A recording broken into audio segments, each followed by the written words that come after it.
Good day, everyone, and welcome to our webinar.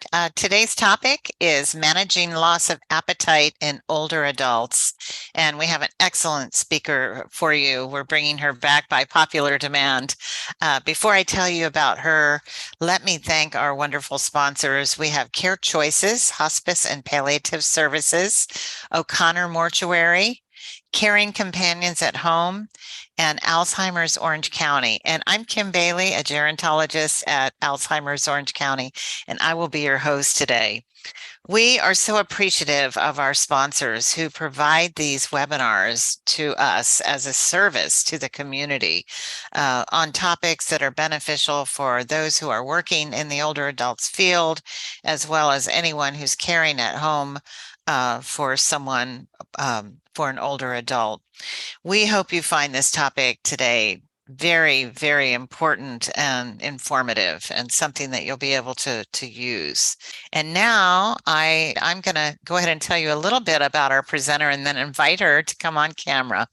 Kristen Gustashaw has worked in the field of nutrition for over 20 years. She has a master's degree in clinical nutrition. She's a nutrition consultant, public speaker, and one of only 19 certified specialists in gerontological nutrition in the state of Illinois.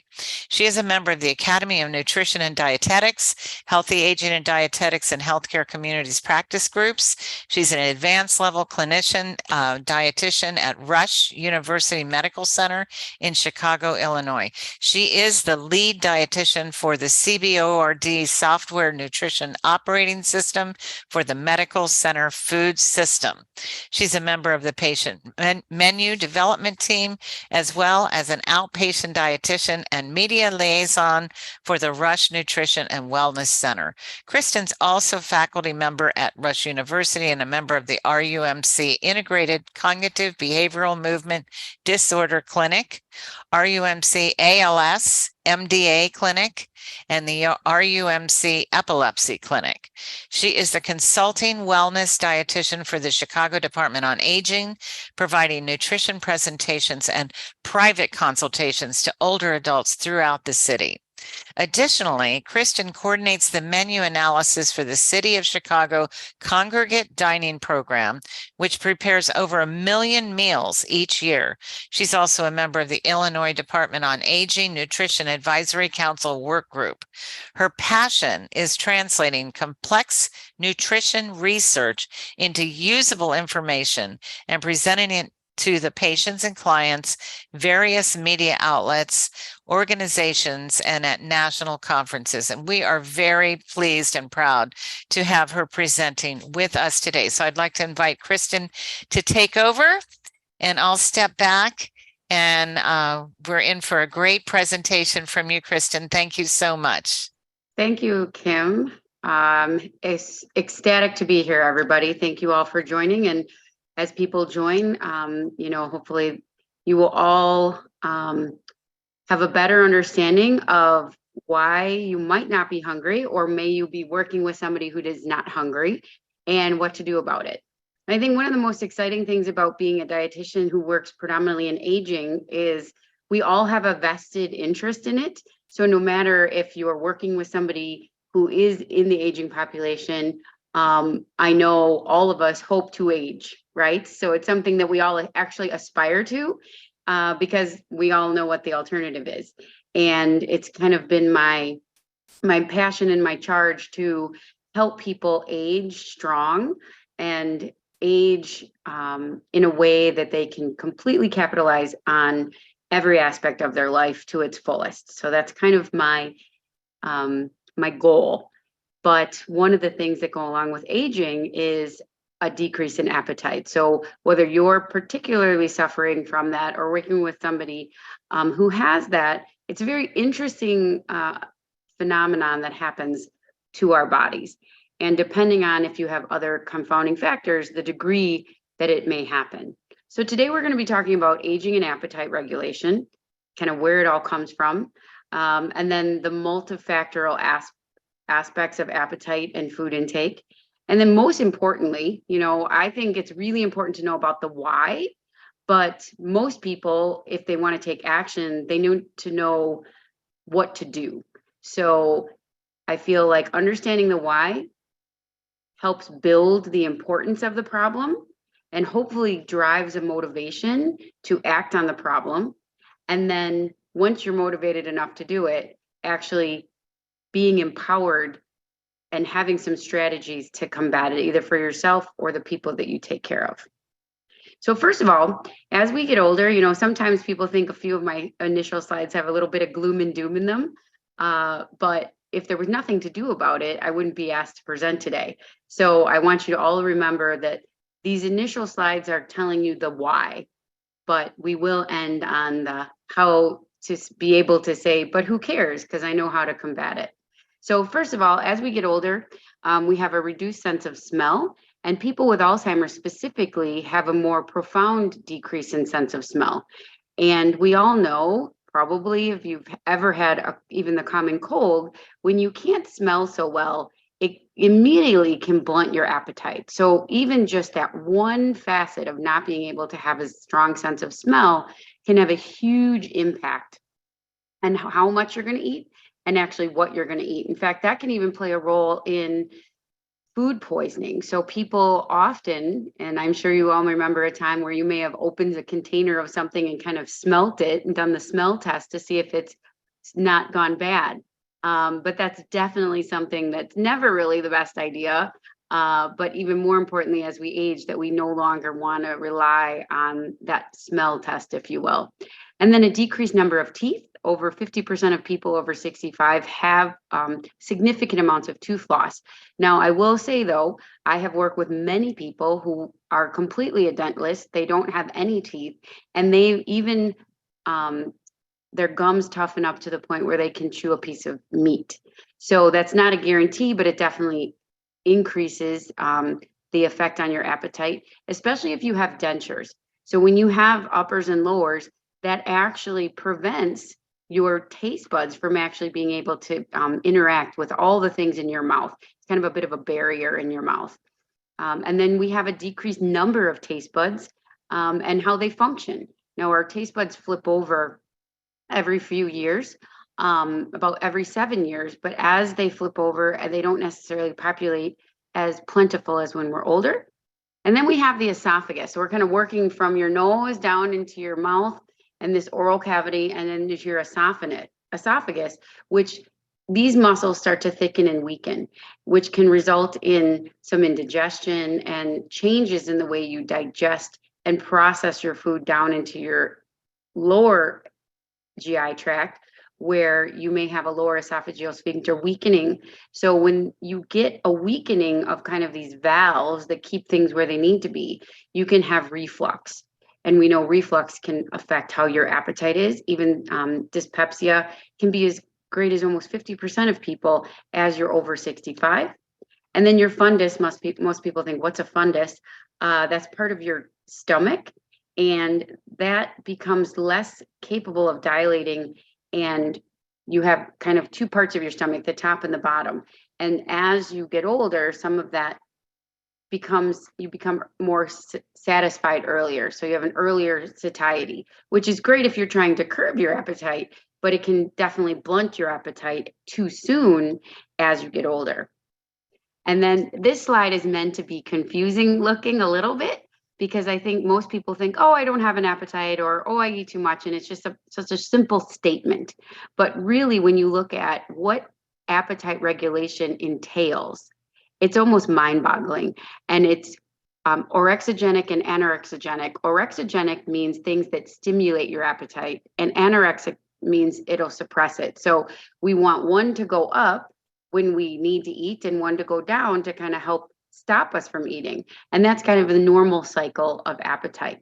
But then you can look at the right, or kind of the middle of the slide, and this is called the anorexia of aging. And this is what starts to evolve and create this blunted appetite as we get older, because you can see those orexigenic things, the things that stimulate your appetite, we start to down regulate how much we make of them as we get older. And some of the anorexigenic ones start to upregulate. So what we were really working on in the biomedical world is how we can prevent some of the reactions from happening. And some of you may have heard of like beet juice, and beet juice is a great source of nitric oxide. So that's one example of trying to use a functional food to say, okay, how can we continue to maintain our body strong and healthy, and what foods can help stimulate our digestion, stimulate our immune systems, but also stimulate our appetite. And as you look to the right, this is just another schematic of ghrelin, leptin, CCK. Those are all hormones that get downregulated that help. We don't want to. We want to have this nice balance of our diet and our metabolic processes. And then this one really takes it outside of the body and saying, okay, so we know that there's some metabolic things that happen as our skin, as our body ages. Skin is one of the most obvious ones. You know, if you take a picture of yourself today and you look back 30 years, you'll see different little blemishes, you'll see little wrinkles that weren't there before. And that's kind of a real gross example of what's going on a microscopic level in our bodies. So all those others, that previous slide is what's going on. But then we cannot ignore psychological factors like depression, confusion, grief, boredom, personal beliefs, selective eating. So maybe you're just a very picky eater, and now that your appetite's changing, you're even becoming more particular. Low to motivation to eat. So maybe you used to eat with others. Maybe you used to love going out to dinner, but for whatever reason, you have some disability that you're not able to go. COVID played a huge role in how much it impacted people's intake and appetite when they were eating alone. In fact, there's some research saying that in the older adult population, if women are eating in the presence of men, they eat more. And I always kind of giggle thinking about the high school lunch table, how different that is as we get older. Anxiety, dementia. So we're talking, you know, about Alzheimer's, but Alzheimer's is only one type of dementia. That's kind of, there's such a blanket umbrella of dementia that can affect how little we may or may not eat. Low physical activity. So you're not like stimulating that appetite. People think, well, I'm not doing anything. So what do I need the calories and nutrients for? Years ago, I worked with an older priest who said, you know, I've served my entire life. I just don't want to be bothered with food. I just want to sit, read my book. I'm not doing anything. And then I really pointed out, but I asked him, I kind of took him back and I said, do you want to be able to go to the bathroom by yourself? And he kind of looked at me puzzled, like, why would I bring such a question up? And I reminded him that even getting up to the chair, from a chair to go to the bathroom on your own takes muscles, takes nutrients, takes a gigantic process that all initially starts from, are we eating a balanced diet? So really reframing the why are we eating can really be helpful. And we can't ignore that drugs, medications, whether they be prescribed or just taken, can have a huge impact on our intake, whether increase or decrease. A lot of drugs can decrease appetite and even change the taste of food. So we really want to be on the pulse of that and be asking either ourselves or the people we take care of, if, you know, get a little more detailed description of the why things are changing. Eating alone, I already mentioned. Finances, some people don't have enough money, so they just think, well, I'm not hungry, so I'm not going to use that resource of my dollar towards food when I don't even feel hungry. So it's a very complex system. And then another example that I love in the community is Meals on Wheels. Now it's a program that, you know, brings food to a person's home that can't get out, but it's also an acronym. And it's an acronym of appetite, actually, and not many people actually knew that. So it stands for medications effect, emotional problems and depression, anorexia or alcoholism, late stage paranoia, swallowing issues, poor dentures, caries, your money and your finances, dementias, and then some of the metabolic things like hypothyroidism, hyperparathyroidism, hypoadrenalism, enteric problems, eating problems, low salt, low cholesterol diet. So even being on a restricted diet can reduce it. And then I love this one, stones and social problems. So it wraps up your kidney stones, gallstones, as well as the social isolation.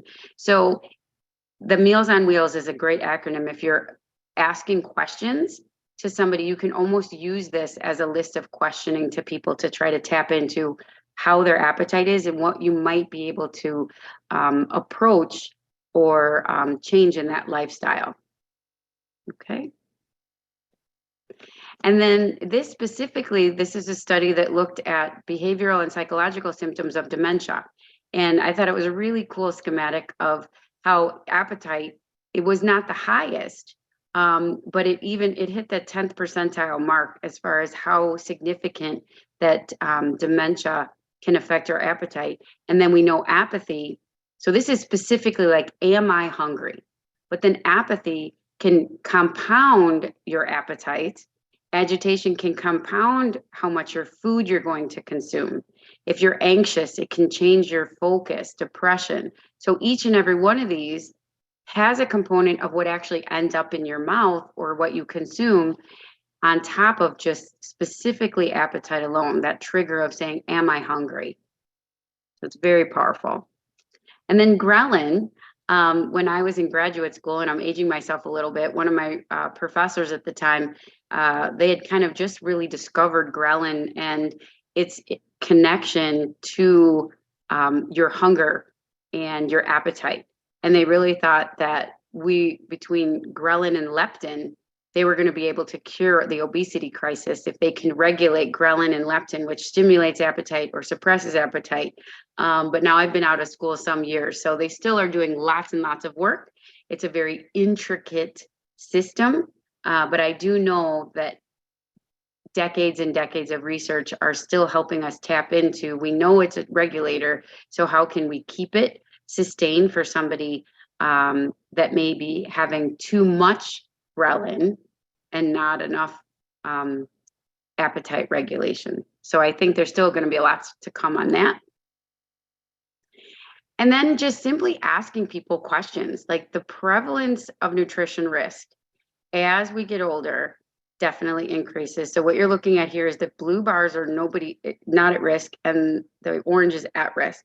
So people who are at risk of malnutrition, and the simplest questions are, my appetite is good, very, very poor. When I eat, I feel full. I feel full after eating a third of my meal. You know, it goes on how much you're eating, and then how does your food taste? And I normally eat how many times a day? So this is the guidelines to these questions. And over 35% of people over 85 are at risk for malnutrition based on these questions.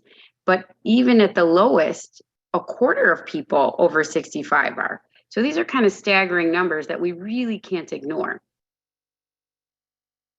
And then this one specifically says, not just with age, but where are people located? So depending on who you're taking care of, whether it's for yourself or if you're working with a group of people, older adults, it's physicians, so that's like an outpatient setting. If they're doing any screenings in the community, nursing homes, PACE, hospitals, so assisted living. And you can see in every category, over 20, almost 25% of even just the healthy population are at risk for malnutrition. So this is not something that can be ignored. And I'm ecstatic so many people are on today that can hopefully, you know, spider web this out, and like that 6 degrees of separation can get the message out that we need to pay attention for the people who aren't eating, and really get the word out saying it's important to find ways and strategies to get yourself to eat. What happens if you don't eat as we age? Normal aging, we do have a decline of muscle mass. And this is this picture here. So this is a cross section of like a thigh, and the red is muscle and the white is fat. This is before age 50. And then there's a dramatic start to decline after age 50. It really starts in your 30s, but it starts to escalate and ramp up as you age. And this is of normal, healthy aging. This is of normal, healthy people eating. This is when you add disease state to it, and you add anorexia of aging to it. So you can see that the leg itself is about the same. And I know this is a picture, but in general, what we don't want to miss is something called sarcopenia. So you may be working with somebody, or even yourself, who says, you know, I've been weighing 160 pounds my whole life, but your clothes fit different and your legs are smaller and your abdomen's bigger. That's this normal decline in aging, that your weight might be the same, but if you're not actively feeding your body the nutrients it needs and you're actively being physically active, then you're going to start to tip into the scale of this punctuated decline of that muscle and frailty. So this is an actual leg of an older adult and a middle-aged adult. Sorry, older is on the bottom, middle-aged and young. So you can see this like natural progression, and this is normal aging. This is not compounded with any major disease. So this is what we're trying to combat with a normal aging. And most people, or maybe on the call today, are also working or are coping with other diseases that may escalate this process. And a lot of it has to do, the mitochondria in our body is like this powerhouse. And we want to make that mitochondria work as efficiently and effectively as possible. And when we talk about anti-inflammatory things, when we say anti-inflammatory, we're really talking about keeping all of the mechanisms and biochemical reactions in our body working as clean and as slick as possible. So I always equate our bodies to like why you get an oil change on a car and why you might put your car in a garage if you're around a lot of acid rain. We want to preserve that car, and fueling your body with the right nutrients can help slow this process of aging down. And we haven't figured out a way to reverse it yet, but we can slow it down. And I know as we continue to age, we're going to be able to age healthier if we fuel our body with the right nutrients. So this is another example of what a depiction of what this sarcopenia looks like. So we have a decrease. You can see these two muscles here in the arm, a decreased muscle mass, decreased performance, and physical strength. And you can imagine if you're not taking care of these muscles and you're not keeping them stronger, you will continue to not be able to use as much. So it becomes a bit of a slippery slope. And some of the key factors are malnutrition, low protein intake, low energy, and even low vitamin D specifically has huge factors on how fast this malnutrition can occur. So we want to make sure to address some key components, and that's protein, specifically leucine. But I don't want people to take away that you need to start supplementing with leucine. Leucine is in most of our food sources where protein comes from. There's particular occasions where people may need added proteins, but I'm a food first type of person. So first we want to look at, are you getting enough nutrients in from your food? And if not, and there may be a million reasons why not, then you don't want to just say, well, I'll just not get it. Then you may want to go to adding some extra supplements, vitamin D, and calories. Okay. This is an X-ray of sarcopenia. So this is on the left male, on the right female, on the top old, on the bottom young. And you can see the yellow is of the fat versus the red, and which is muscle. So you can see these people, they look actually overweight, and I don't have their BMIs, but maybe in the obese category. But you can see how little red is kind of hiding under all of this yellow. So a lot of times these types of people get ignored and their nutrition is not addressed because they think that they're overnourished. And this is more of a dangerous population that often gets overlooked. So this is called the sarcopenic obesity. So what we just looked at was sarcopenic obesity. And what goes along with it is that decreased muscle mass. You have breakdown. So the catabolic means breakdown of signals in your body increases. So a lot of negative side effects from the obesity along with the decreased muscle mass. And you have increased insulin resistance. That mitochondria, that powerhouse in your body, is breaking down, not working as well. Inflammaging, which is a kind of a bit of a coin term of all this inflammation causing havoc in your body. more adipose, which is your fat tissue dysfunction, and your muscles not actually firing and working as well. And this is a depiction of that inflammation of aging. So a lot of people, again, in our country get kind of stigmatized that if you're overweight, you're eating too much. And that is a problem, maybe.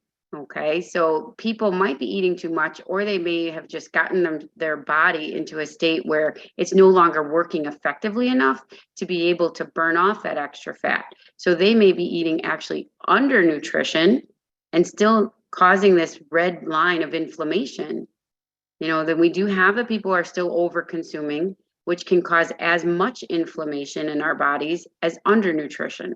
So what we're really trying to kind of hit on the head for everybody is what is normal nutrition? And that's going to look a little different for everybody as far as volume, but there's components we're going to get to, which is the strategy that hopefully you can take for yourself or other people to prevent undernutrition and overnutrition and help reduce that inflammation that you would have the ability and power to. So what are those strategies to help you even if you don't have an appetite? Now, there's not a lot of foods out there that may stimulate your appetite, okay? And even the medications that exist on the market are not that powerful to stimulate your appetite. So for some people, knowing what to eat is the first battle, okay? But then you may even have to put on a medication regimen list that you need to eat. I work with a lot of people who we write down their medications and the times of day they need to eat. And we add, okay, but you need to, sorry, not to eat, to take the medicines, but we add on then what times and maybe even what they need to eat to meet their needs. So you're not alone.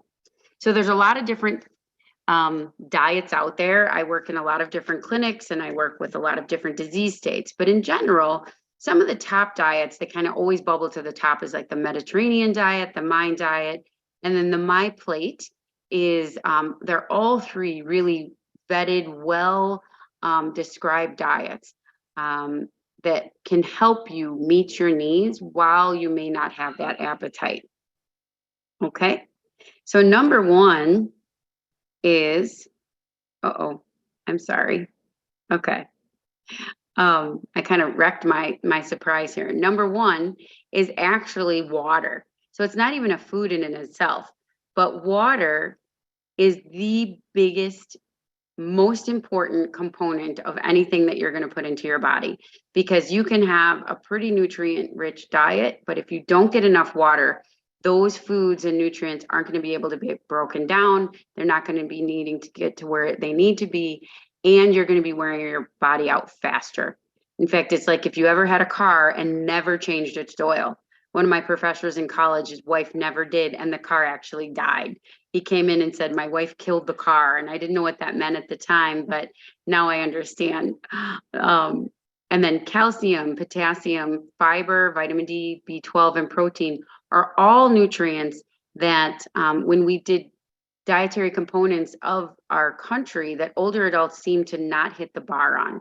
So these are foods that we know off the bat should meet your needs. Okay. Moving on. So number one is water.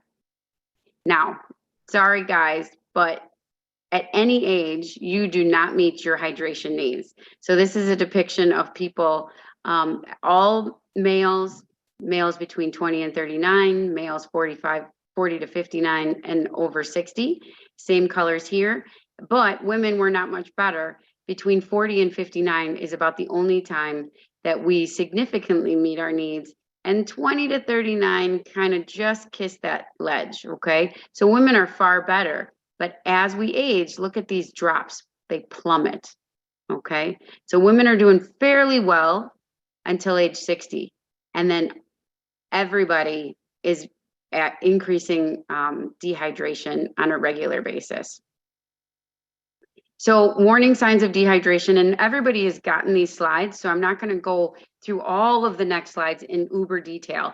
I kind of like to use my slides as a nice little nutrition reference guide to a particular topic.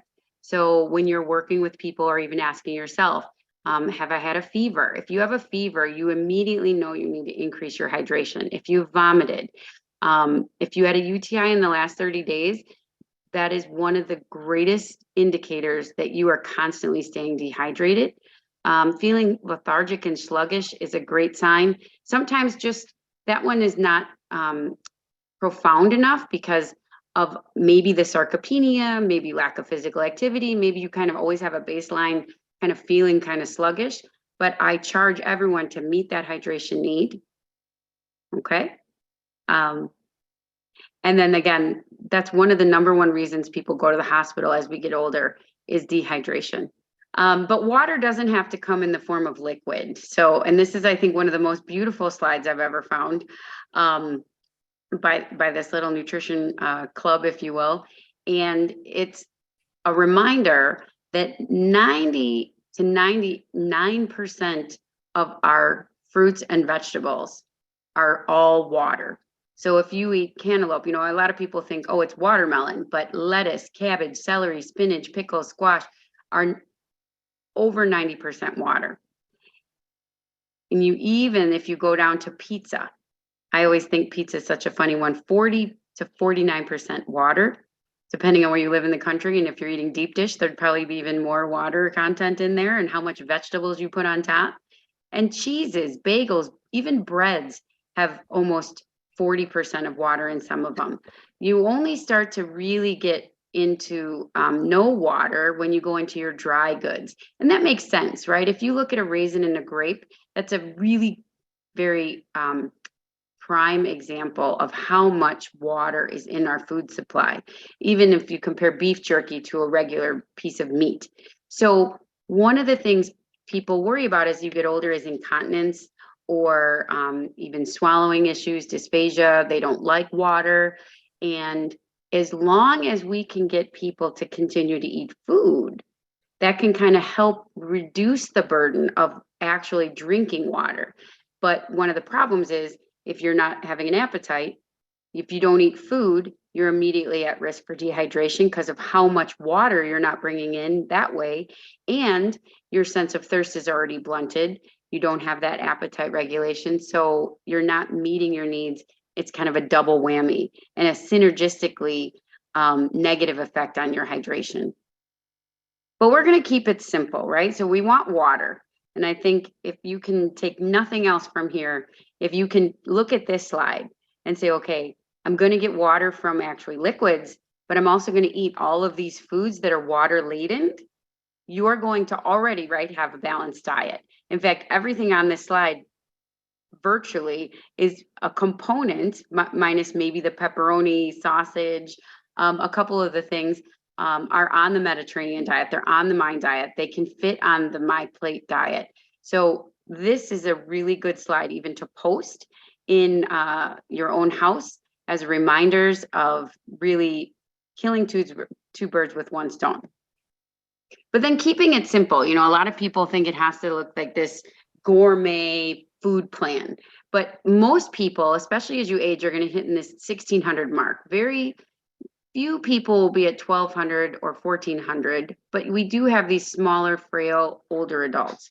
Most older adults are going to be at least at the 1600 mark.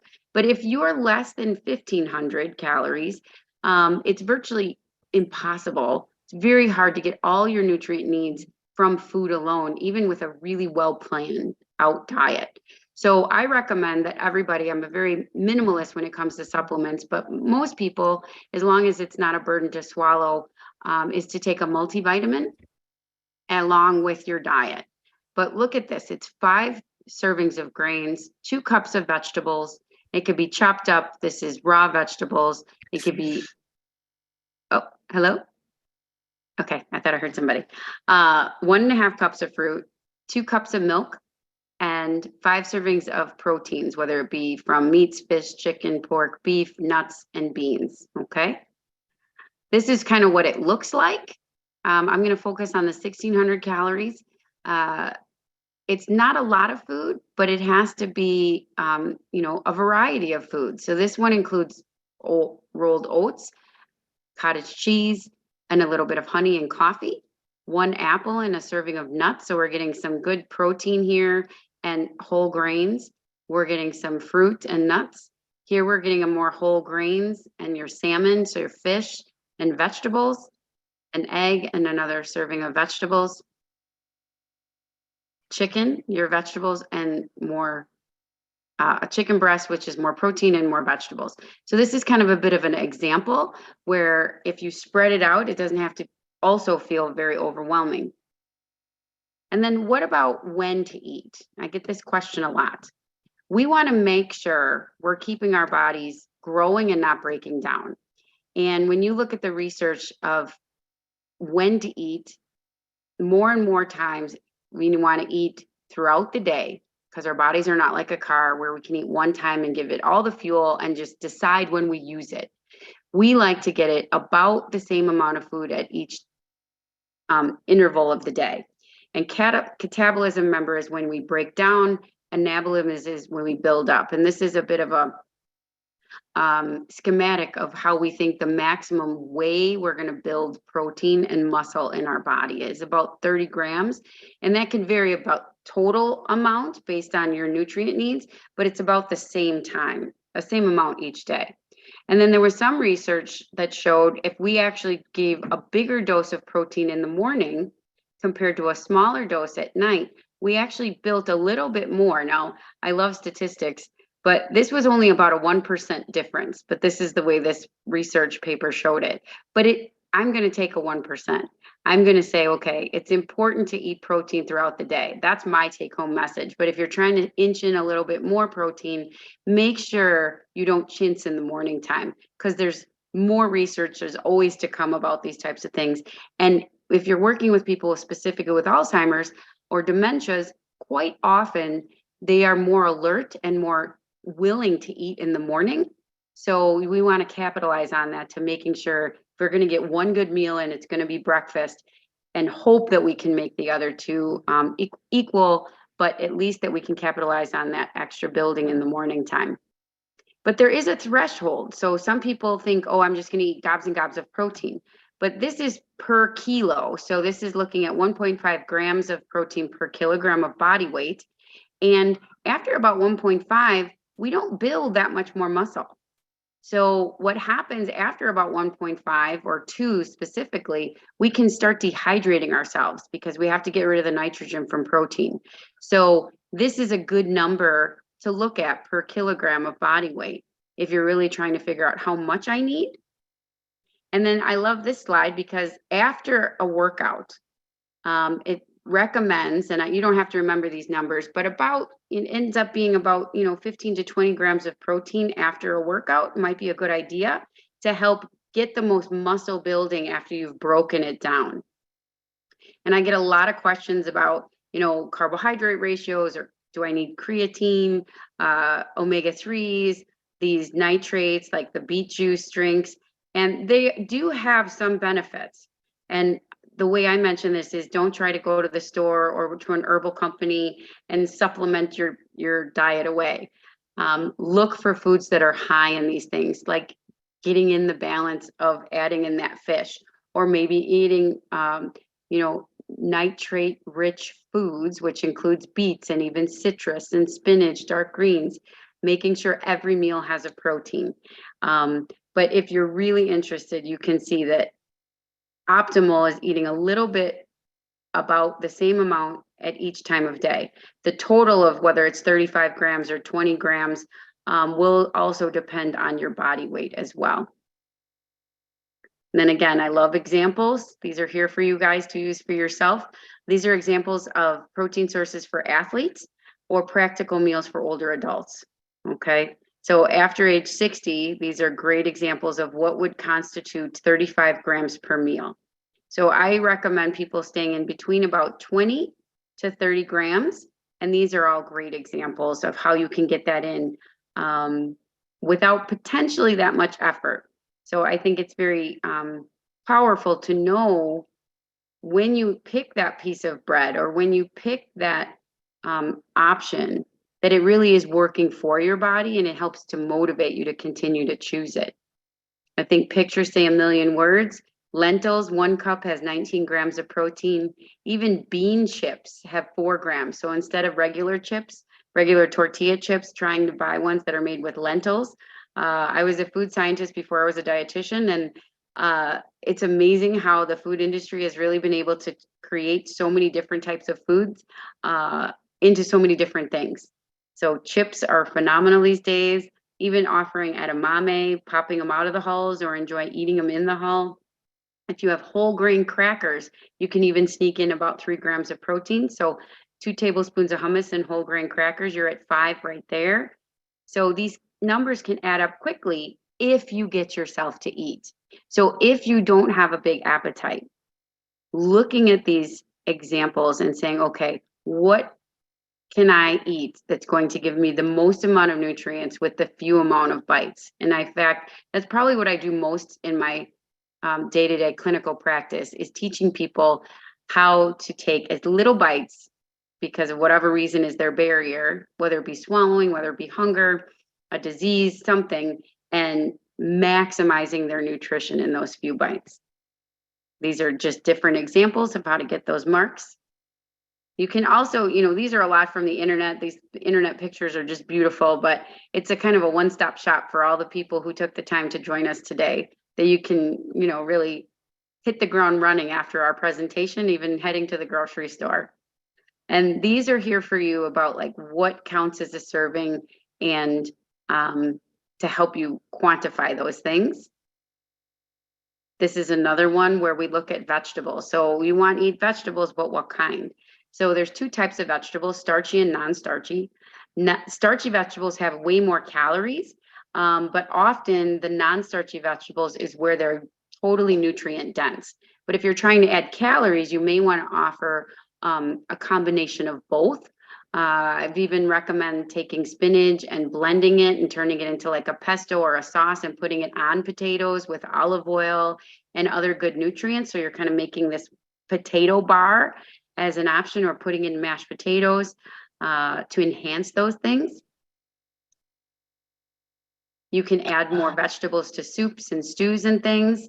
And then the darker, the better. Nature has a beautiful way of telling us where most of these nutrients are at. Okay. Kristen, I'm going to give you a little time check. Okay, thanks. Thank you.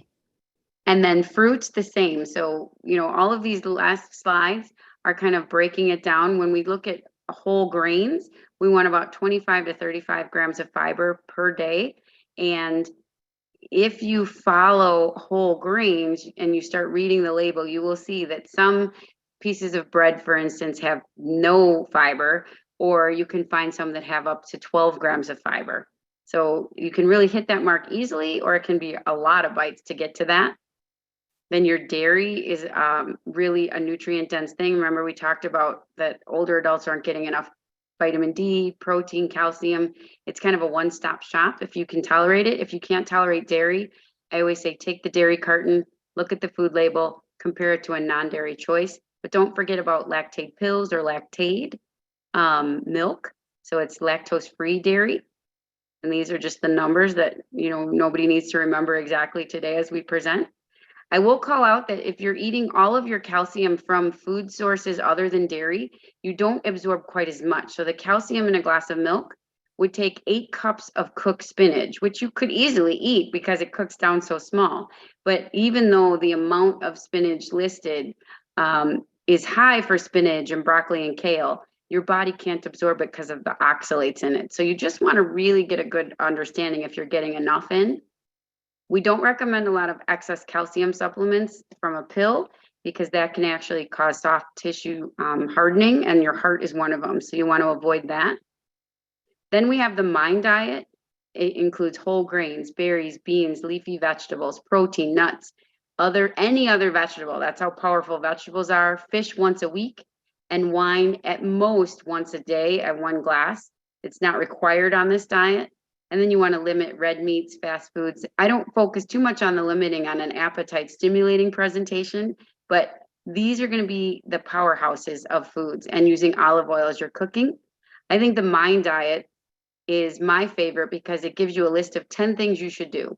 You can leave out the wine, but at least 9 things that you can use as a starting block to help get the biggest bang for your buck if you're only going to take a few bites. These are the types of foods you want to go to first, okay? And then these are other strategies. If you're working with people who have kind of more advanced dementias, hand over hand eating, cueing, even stroking their chin while they're eating, saying chew now, swallow now can be really powerful ways to get somebody to eat. I know this is maybe potentially for a smaller group that's on today, but I wanted to make sure you guys had those resources and know that these are vetted examples of ways to get people to eat more. Even the plate color, if you had a red plate, people ate more. If you don't have distracting placemats, you put one thing in front of somebody instead of a bunch of things at a time so you're not overstimulating them. Making sure if they have any visual disparities, that if they need to move the plate even to the right or to the left, thinking of those small changes can make huge impacts on how much we consume. And then supplements are always there. But these are some other strategies. And I think I do want to call out that question specifically.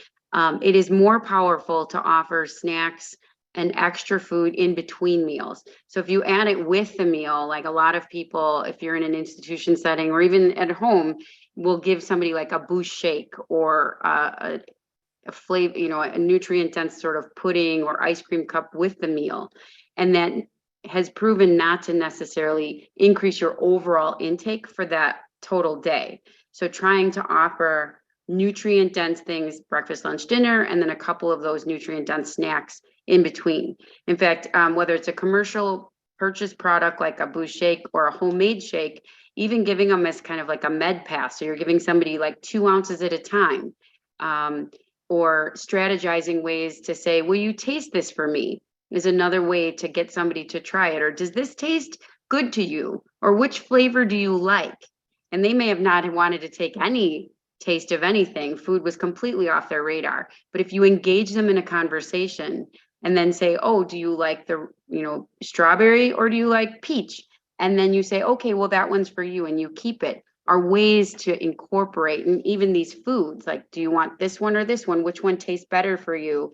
And you've just gotten them to take 2 bites of food where they weren't interested at all.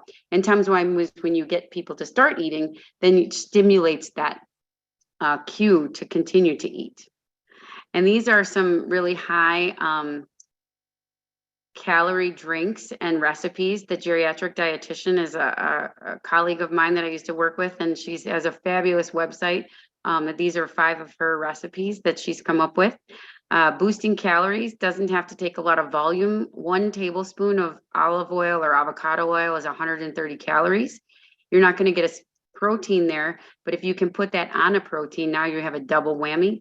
Then there's commercially products like this Benecalorie. It's 1.5 ounces of liquid, but it's 330 calories and 7 grams of protein in just 1.5 ounces. So you can really incorporate that into a lot of meal preparation if you're trying to sneak it in, or even in one of these shakes, which would add, almost a full day's worth of calories for some people.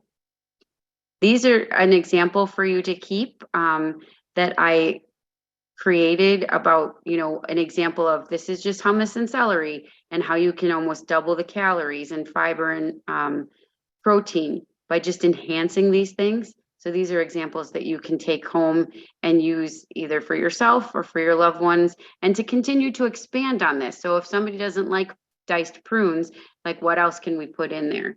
Or if you don't love marinara sauce, maybe you're going to use a different type of olive oil based or cream based sauce for that particular meal. Okay. And then the products available. There's just so many. We could talk about just products for 2 hours. But when it comes to these calories, we want to look for good sources of protein. How many calories are we looking for? And offering them in between. But a lot of people will say, well, Kristen, which do you recommend? And off the bat, I say, which one do people like the taste of?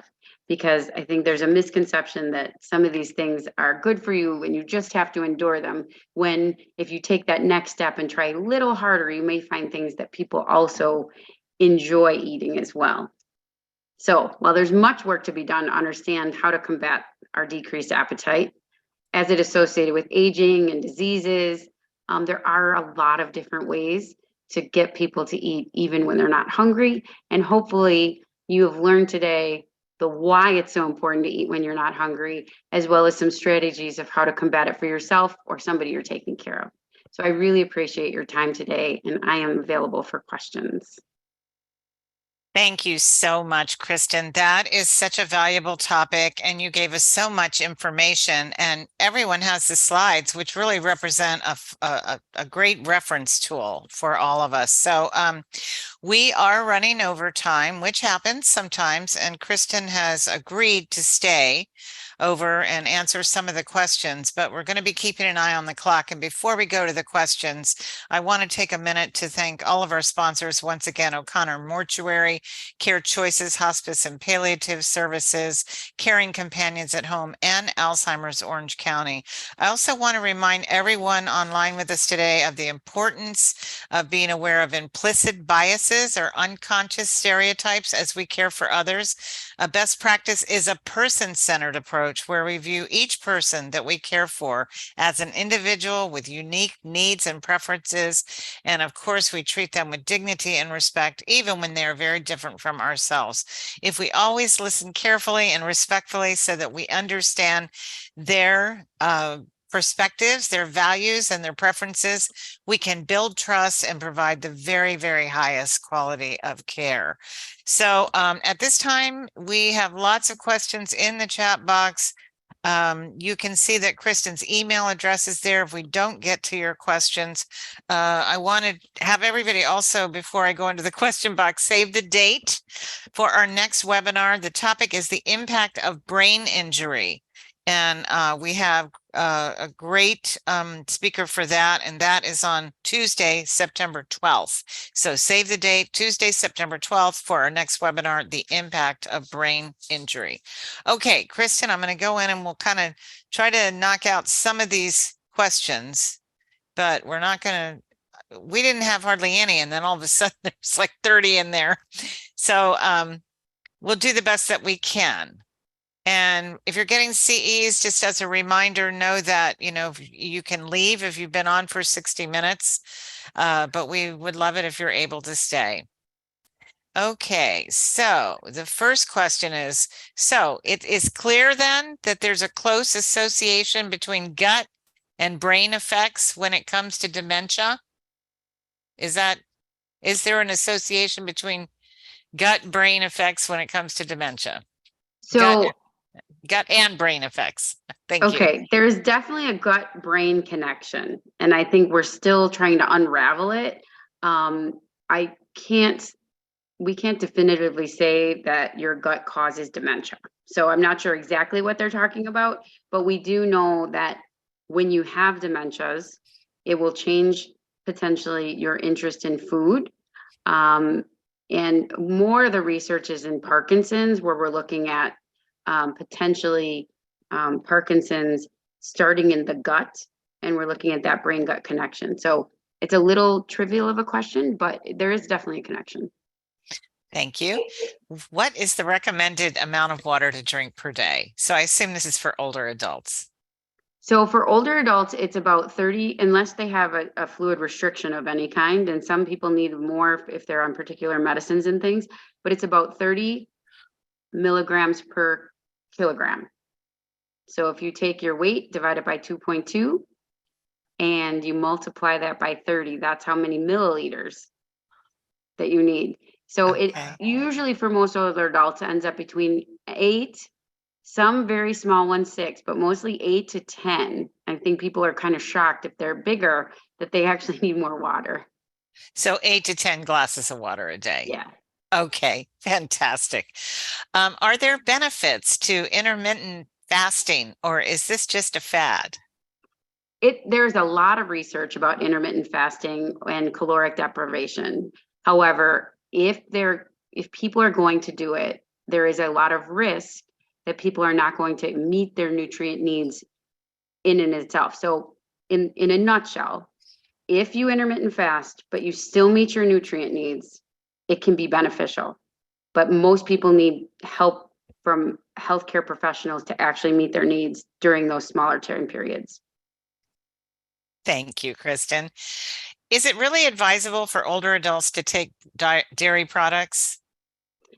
So whey protein is one of the most powerful muscle builders, and it's from dairy.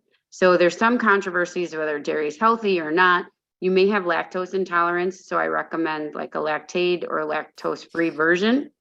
But in general, I am still in the camp of dairy is a good thing for our muscles and muscle building.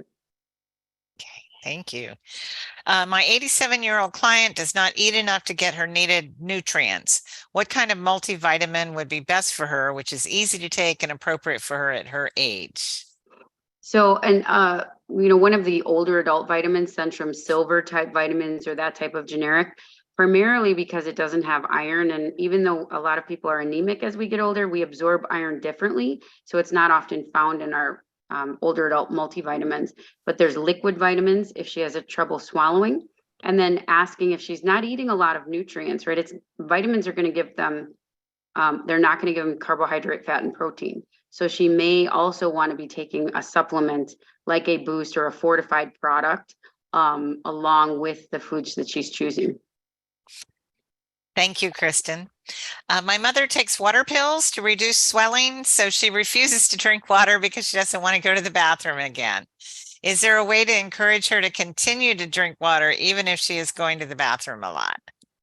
So one of the quickest way to combat that is get that slide out that I had of the food and the water. So I've worked with people, even not on water pills, but with incontinence issues, who have been able to maintain their hydration by increasing their fruits and vegetables.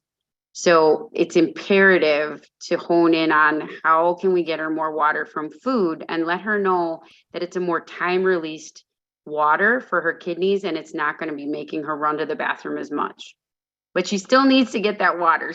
But I would start with food first and getting her to do that. Okay, and then similarly, someone's asking a very similar question. Mother can't get to the bathroom easily. Are there foods that contain a lot of water? And I think you covered that like right away with the cantaloupe and watermelon. And yeah, that one slide is okay. Okay. And a lot of you are asking about the slides. So they're normally sent out before the webinar. If they weren't, we'll make sure we get those out to you. So let's see what else. Can you guys still see my slides? Yes. Okay, Eat your water. That's I just pulled that one up. Wow. Okay. What is your thought about seniors who overeat? Do you have any strategies that you might suggest? Because, I think what happens is a lot of these folks, especially with dementia, they want sugar, they crave it and they ask for it. And so how much do we intervene and how much do we say at a certain point, just let them have what they want?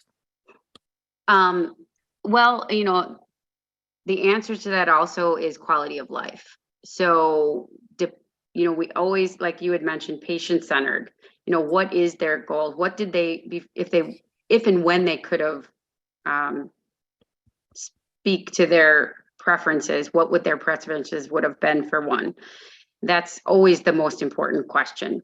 And a lot of times people will be asking for sweets, but we've even, depending on their degree of dementia, we've put like sugar packets, little sugar on meat, and people loved it, like with Alzheimer's. So maybe thinking outside the box and saying, did it have to be the Hostess cupcake? Or if we just made even, celery have a little bit of sweetness on it, or take an apple and put a little splash of cinnamon sugar on it. So are there ways to offer this actual slide again, more fruits and vegetables, but make them just have a little bit of a sweet twist to them? Oh yeah, that makes me crave cinnamon and sugar toast. So you mentioned a snack before sleep. I've heard that eating before sleep is bad for gastric emptying and can cause weight gain. Is that true? And how many hours before sleep should the snack be offered? So for a multitude of reasons, you should try to eat your last snack about 2 hours before you go to bed. For one, because of that gastric effect, you shouldn't eat a huge snack. It could be a couple hundred calories, good source of protein. But the other reason is because it can affect how you sleep. It can affect how much, not only how much you sleep, but having to get up to go to the bathroom. So maybe not a real lot of water or liquids. But then also we worry about dysphagia. So if you eat and then you lay down, even the best of swallowers and GI function, you can start to aspirate some of those things. So you really want to give your body a good amount of time to eat and then let the food digest before you go to bed. Okay. Thank you, Kristen. Dad is 100 years old and he has Alzheimer's and vascular dementia. He only eats 2 meals a day. Is that okay if he gets the full day of nutrients, or how can I get him to eat a third meal? I am his caregiver. If he does not have any pressure sores or anything overtly wrong that he has to heal, I think he's doing a fabulous job. I think if you make it to 100, the most important thing I would say is making sure his skin is getting enough hydration, because once you get a wound at any age, it's harder to rebuild, especially if you're only eating twice a day. But I would say let him enjoy his food and just try to encourage water rich, either foods peppered in or just making sure he stays hydrated. But fabulous. That's awesome. He made it to 100. Okay, here's an ethical one for you. What is the current thought on feeding tubes for dementia patients? So it does not prolong our life. It can sustain it for if you need to get to somebody's wedding or an event or a special occasion, something. But the research shows that if you're in advanced dementia and you've stopped eating, that deciding to put in a feeding tube at that point of your life will not necessarily prolong it. That's the quickest answer. But of course, that's always patient specific and patient centered as far as their wishes. But it won't prevent aspiration. It won't prevent, them actually the mortality. Okay. And there's the quality of life issue. Right. Yeah. Okay. Just maybe one or two more questions and then we'll end for the day. Are there products with high nutrient value that are like ice cream? So now more than ever, like especially because of the craze of the ketogenic diet and how much protein and fat and all of that, you can find higher protein ice creams, you can find higher fat ice creams. But this one product, and I jumped to this product because it's the products are costly, but this Boost, very high calorie, and Ensure has a product very similar, Complete. But this Boost has 530 calories for 8 ounces and 22 grams of protein. It's very thick, so it's good for if you have a mildly thick liquid requirement, but then also blending this with ice cream, making it like almost like a soft serve ice cream is really like a triple whammy as far as calories. Great. Thank you, Kristen. How much protein, CHO, and fat is there in a sweet potato? Is that a healthy food? So there's very little fat in a sweet potato. I'd have to look up the exact protein, but in a half a cup of sweet potato, it's about 15 grams. So, some of the sweet potatoes can be bigger than my head. But it's a half a cup of sweet potato has 15 grams of carbohydrates. And I think I might be able to look up, I think it's maybe about 2 grams of protein.